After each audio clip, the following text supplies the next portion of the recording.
Average 35% overall pay increase over 4 years. Worked alone or with others in this brutal attack. The shooting happened in broad daylight just after 2:45 Tuesday afternoon. Shortly after, a car pulled up.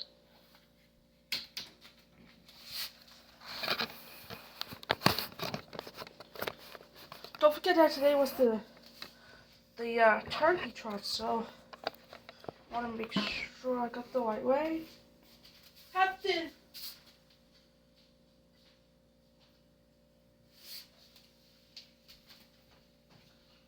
So I'll go do that when you do. Yeah, you forgot to charge your computer last night. But Mommy did it for us. Yeah. You're not sitting on the chair, please. Where is my life? Here. Where are the bags? What? Where are the bags? What bags? Or is the candle? Right here. Open up the door for me.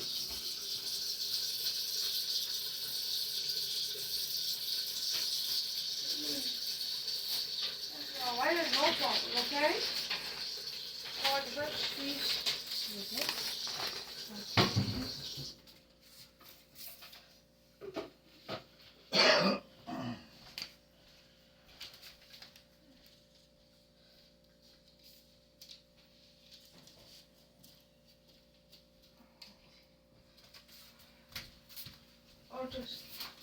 Oh, they're not going to see it down up there, honey. Because when you pull it down, you got to write it down here a bit more. That's all putting but done.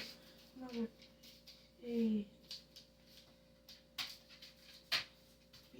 So 280. Yep, that's okay. It's okay there.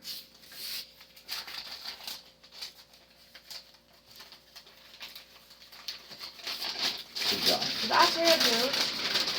And this is Kendall. Mm-hmm. Done over there. And then we can put it up over here. So now we can do 2 on each side and get ready, okay? Mm-hmm. I don't think to take my medicine. Okay? What? Oh, sorry.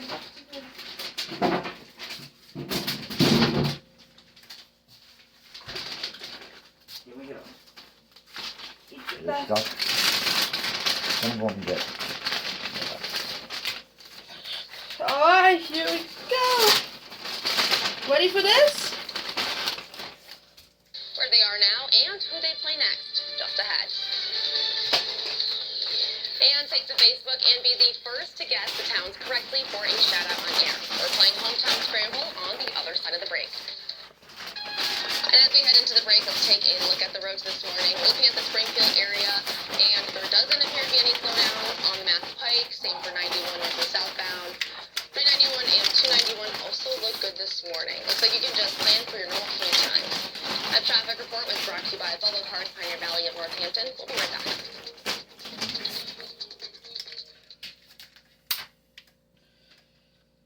Have a question you'd like us to look into? Email us at gettinganswers@westernmassnews.com. Oh, sorry. Western Mass News Weather is brought to you in part by Police and PoliceAuto.com. Get huge end of year savings at Breaking news here overnight, more than Can I get by 600,000 so I can people get the waking up in the lunch dark together, this morning across the northwestern U.S. because of a deadly bomb cyclone that swept across the region overnight, bringing strong Are you winds ready and for the heavy turkey rain. chop This today? is some video from right outside of What? Seattle earlier That's a this stop morning, just chop. into our newsroom. Powerful wind there taking down What? trees across the What? state of Washington. Officials say a woman died when That's a a tree stop fell on a chop. It's homeless just this. encampment in Linwood. That's about 15 miles Am I north right, of Mama and Seattle. Daddy? The Sure. area could still see excessive rainfall through Friday. And happening now, President-elect Donald Trump has announced Linda McMahon as his nomination to lead the U.S. Department of Education.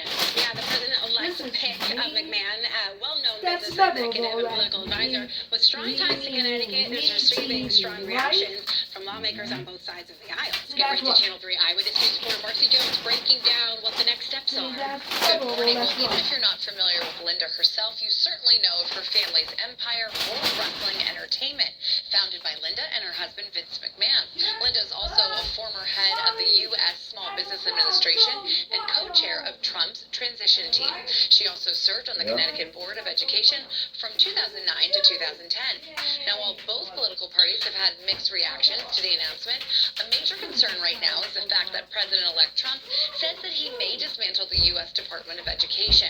While Trump is not the first Republican to raise the idea of giving the power of education back to the states, it would be a monumental task and likely require action from Congress. The main concern is funding. More than $13 billion is spent on K-12 public education in Connecticut annually. While the majority of that money comes from state and local sources, more than $1 billion comes from federal funds.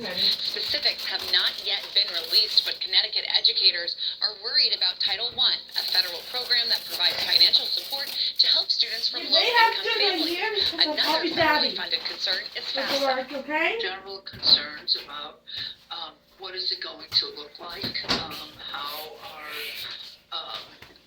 how You may have to are we like going here. to, how is it Okay? going to Yeah. change education in Connecticut? It's, part of the deal for us to take seriously the things that he's I'm laid out helping. and consider what would impact, No, help it down. I'm helping something Dad. like closing the helping Department Dad. of Education. Well, I think In a Daddy's got statement it on covered. Truth Come on, Social, let's Trump get said, in feedback. part, as Secretary of Education, McMahon will, quote, fight tirelessly to expand choice to What about every that? state in America and empower I parents. have a bag In the of studio, Funyuns Marcy Jones, Channel 3 Eyewitness and a News. bag of Doritos. President-elect Donald Trump also tapped former TV host I have to and read those earlier on surgeon today. Dr. Right? Oz as the administrator for the Centers for Medicare and No, Medicaid I had to read those Services. He earlier also on. announced his choice of Wall Street executive Howard Lutnick to lead the Commerce Department. One of Trump's choices drawing considerable controversy is former Congressman Matt Gaetz. He said to meet with I'm all several done senators anyway. on Capitol Hill today as he tries to make his case for confirmation.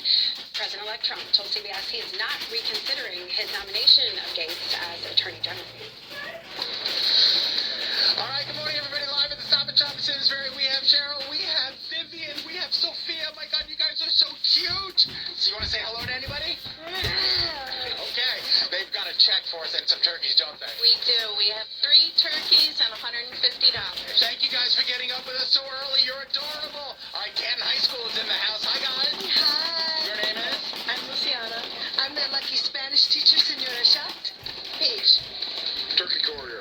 And you guys have brought turkeys. Thank you so much from Canton High School. Yes, we have love 5 you. of them. We love you. Thank you. All right, the full forecast is coming up next on Eyewitness News, so stay tuned.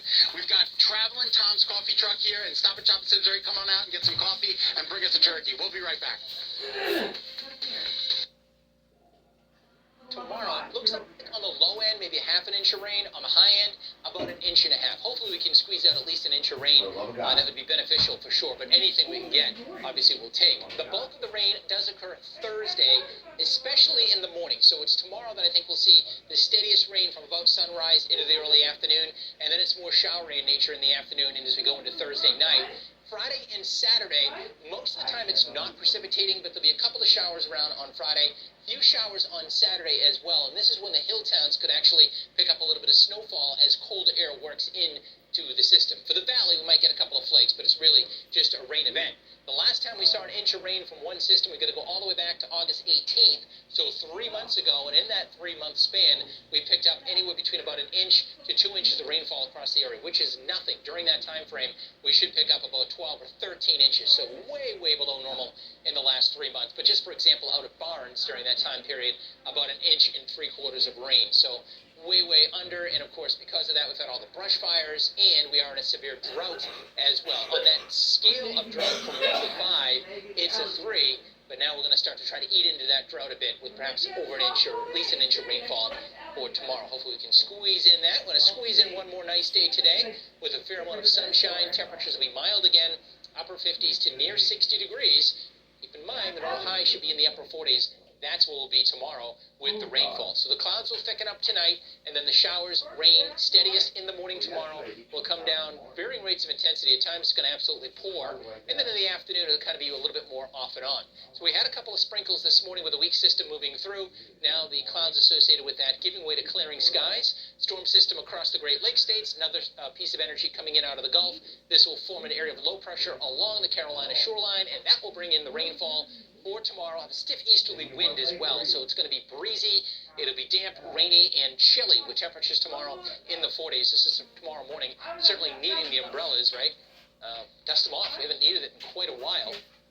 At least, we picked up some rain over the last 3 months, but it's more or less, if I remember, it's been mainly at night, right? We haven't had a rainy day in so long, and I think that's going to be the case tomorrow. Notice in the afternoon tomorrow, it's more kind of showery in the afternoon as we go into the evening. Meanwhile, accumulating snows across the mountains of New York and Pennsylvania, and eventually some of that cool air starts to work in Thursday night to Friday, so there may be a wet snow shower in the hill towns during that time frame, but then we'll dry slop with the system over us Friday. So I think Friday's just mostly cloudy, maybe a shower or two, steady rains to the east, then the upper level system will spin through on Saturday with additional showers in the valley, and that's when the hill towns could see perhaps some minor accumulations of wet snow. Rain totals, this model says about a half an inch. I think we'll do better than that. Let's hopefully pick up about an inch of rainfall from this system. Snow, nothing in the valley, maybe a flake. The hill towns, it would be northern Berkshire County above 1,500 feet. So a place like Peru, which is in Berkshire County, up around 2,000 feet, that's where we could see an inch or two. And this would probably be Friday night into Saturday morning. So some flakes might mix in tomorrow night, but this is when we might pick up some minor accumulations. Again, in the valley, 95% of us, maybe just a flake or two mixing in, which is not unusual for this time of year, now that we're in the middle of the latter half of November. The weekend, again, some showers, some wet snowflakes in the hill towns, windy, mid-40s Saturday, and then still rather breezy Sunday, nothing more than a spot shower. Sunday looking to be the better of the 2 weekend days, and then Monday looks nice. Tuesday and Wednesday right now actually looking dry now, and then maybe a storm system along about Thanksgiving, so a week from tomorrow. Hard to believe the holidays are fast approaching. All right, that's your forecast for now. But it is time to play Hometown Scramble, and it's a weather theme, and the theme basically is rain on the way, right? We never thought that would be headlines, but yeah, finally. So rain on the way. These are towns that have been scrambled up. Now the second word here, it's not a town per se, it's a village in a town, but we use it very often. So that's a good enough hint there. I think the first one's fairly easy, rain. So Amanda, what do you think? Coleraine? That's right. Right, so that's kind of a gimme, right? Coleraine. The second one, I'm stumped. I don't know if I can ever guess that one. Okay, the second one is part of a town that goes by this very often, and, in Palmer, part of Palmer is Thorndike. So there you go. And this one is indeed, this is straight up town almost. Can I go for it? Go for it. Whately. That is indeed Whately. Nice. All right, 2 out of 3. Not too bad. There you go. Nicely done. Do we have a winner? No winners yet. But now, of course, become a winner. Just go on our Facebook page, right? Type it in. There you go. Amanda, nicely. Thank you. I appreciate it, Dan. All right, coming up, a change at head coach for the Boston Bruins after what's been a slow start to the season. Who's gone and who's in? That's ahead. On the next Investigate TV Plus, a silent killer sitting below the water's surface. The dam sneaks up on you. It is quiet. It is ominous. But by the time they got upon the water, got to the dam,